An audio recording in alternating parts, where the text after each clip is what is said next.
I didn't realize I was choosing work. I thought I was doing what needed to be done, but really, I was choosing a place that felt safe to me and avoiding those that didn't.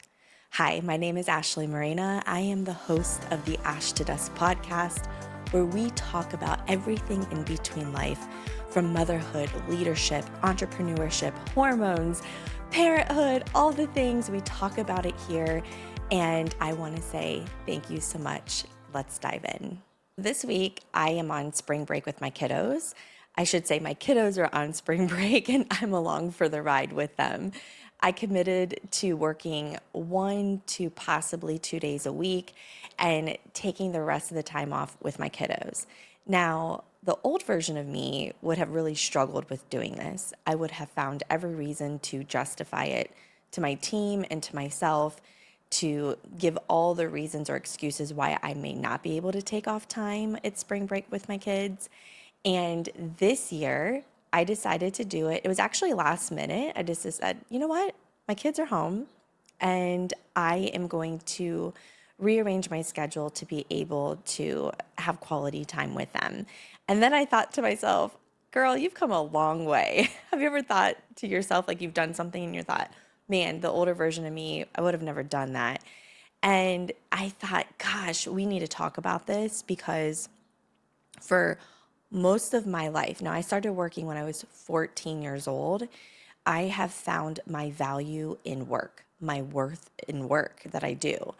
And I suppose the more I think about it and the more I'm navigating entrepreneurship and being able to pretty much create my own schedule, I've come to realize that work has always felt safe to me. It's a place that I don't typically fail at because I always find a way. I always learn and I keep moving forward. I love solving problems. I'm very solution based. So for me, work has always felt safe. And when I think about my personal life, it has always been a place that I avoided and I didn't realize I was doing it. And this might be something that is happening to you as well. You avoid something that you're afraid you will fail at. And most of us talk about chasing our dreams and failing at that or not accomplishing a goal, but many of us don't talk about how we avoid our personal relationships out of fear of failing, out of the fear of being rejected. And I thought, you know what, we're going to talk about that today. I would say the majority of my life, I'm 36 now, so I started working at 14. I have really poured myself into work because that has been where I have felt most successful, most accepted, most myself, and dare I say, probably more in control. And if I'm being honest with you, having or feeling like I'm in control is in my comfort zone. And I know that that's not truth, and none of us are really in control of anything. But if I'm speaking honestly and real here, I do think that having some sense of control allows me to feel comfortable and probably you too.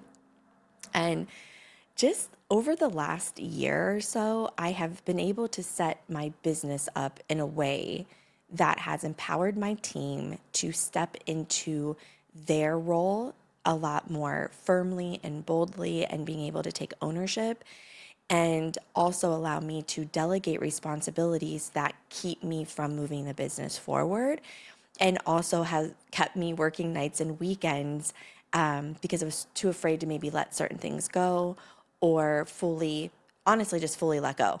So in this last year, I've been able to set myself up to be able to take a little bit more time off or work 4 and 5 day work weeks instead of 6 and 7 day work weeks. And I have to say, as I am in this spring break with my kiddos right now, it feels amazing. It does. And I used to not feel good taking time off. So I would go on vacation and my laptop would be with me and I was always working. I would get up in the morning and work and I would work throughout the day and at night. And for some reason, that felt like a gold medal to me. It was like I was important, I was needed, People don't take time off, right? Like that's not what we do when we're trying to live this big audacious life and fulfill our dreams and own a business and be in a leadership role. We don't take time off. That's not what we do. That's not normal. Actually, it's the opposite. I actually now believe that the best leaders out there take time for themselves. The best leaders are pouring into themselves. And it doesn't have to be in a professional development way, it could simply mean protecting time with your family. Because the one thing that I have come to realize, and it has taken me a long time, but when your core unit at home is fulfilled, is safe, is built on a structure that is in truth and that is solid, then that allows you to chase your dreams. That actually propels you quicker to achieving your dreams and your goals when your foundation at home is solid. That has taken me a really long time to identify because I thought that home and work were separate. I was taught that growing up. You leave your personal life at home. You leave your personal life at the door. Work is work, and when you show up here, that's it. And when you go home, you're supposed to leave work at work. But I don't believe that to be true anymore. I believe that they commingle with each other. I do believe that there's no way to separate them. And to do that very well, I think our work is a representation of what matters to us. Now, are there times and moments in life where we have to take a job that doesn't align with where we want to go or who we are, but we need it for the paycheck? 1000%. I've been there, I've done that many times over, and I think that's okay, right? Like we need to be able to get into a financial place where we can start calling the shots a little bit more. But once you get to that place where you're like, okay, I don't need to be stuck at this job. I need to find something else that aligns with me. I do believe that the work that you're doing really does reflect who, like what matters to you. If you're in a service-based industry like food service, or you work in retail or customer service, anything where you're actually servicing people, you have a heart to serve. Most of the time, you're in those positions because you have a heart to serve. And if you're doing something that's more data driven and you're inputting data and you're working with numbers and you don't have to deal with the public as much, well, then, science and factual information, like those things matter to you. And none of it is right or wrong, by the way. It's just, I do believe our work that we choose directly reflects who we are in most situations, right? Most of the time. And even when we're scrambling for a job, we tend to go look for the jobs that align with who we are. And I believe that when you are aligned with who you are in your career and you have a strong foundation at home, you've actually unlocked a superpower. And this is something that I have discovered over the last couple of years. It's truly being aligned with what I'm doing at work and also at home. And like I said, I used to think that I had to choose one or the other, or I really had, we talk about imposter syndrome, and we've talked about that a lot on this podcast. I actually have felt that as a mom. I have felt that I wasn't deserving to be a mom, that I wasn't a good enough mom because I was so career oriented and wanted to have a business and chase those dreams. And I just thought, well, then I can't be a good mom anyways. And my kids don't love me that way. And I just had all of these unfactual thoughts in my mind, all surrounding limiting beliefs. But what I've discovered is the more time I spend out of my comfort zone, which has been with my family, if I'm being so honest with you, if I spend time out of my comfort zone, you learn to get more comfortable. It becomes more familiar to you. I did an episode on this way back. I want to say it was around Christmas time or before Christmas. So if you want more on comfort zone, that episode really took off. So go back and listen to that. But I have at one point in time felt unfamiliar, uncomfortable with my family. Now you're probably like, Ashley, what is happening here? No, really. I didn't always feel comfortable being a wife or being a mom. I thought being a wife meant I had to be this submissive person that only did what her husband wanted her to do, and that I had to forego all of my dreams, and that I was just supposed to clean the house and do laundry and cook and clean all those things. I definitely don't feel like that anymore. And it wasn't because My ex-husband made me feel that way. It wasn't because Mike, certainly not because Mike made me feel that way. It was just this limiting belief that I had put on myself based off of what I seen growing up and based off of, the opinions of other people. And I want you to challenge yourself this week and think about, where do you feel most uncomfortable in your life? If you find yourself working all of the time, you find yourself not taking your weekends, not taking your evenings to yourself, ask yourself, why is that true right now? Are you running from something in your personal life? Is it easier to do work and be occupied with that than it is to actually sit down and have a relationship and a conversation with your significant other or your children? See, I oftentimes think we avoid things and we don't realize it. And for me, I probably was avoiding my family for quite a few years, and I was championing work like, yeah, like this is my thing, and our roles are reversed at home, and I'm the career person, and my husband is more of the caretaker of the home and all that. And yeah, there's some truth to that for sure. But I really do think that I've been running. I've been kind of avoiding and running away from something that I actually never thought I could succeed in.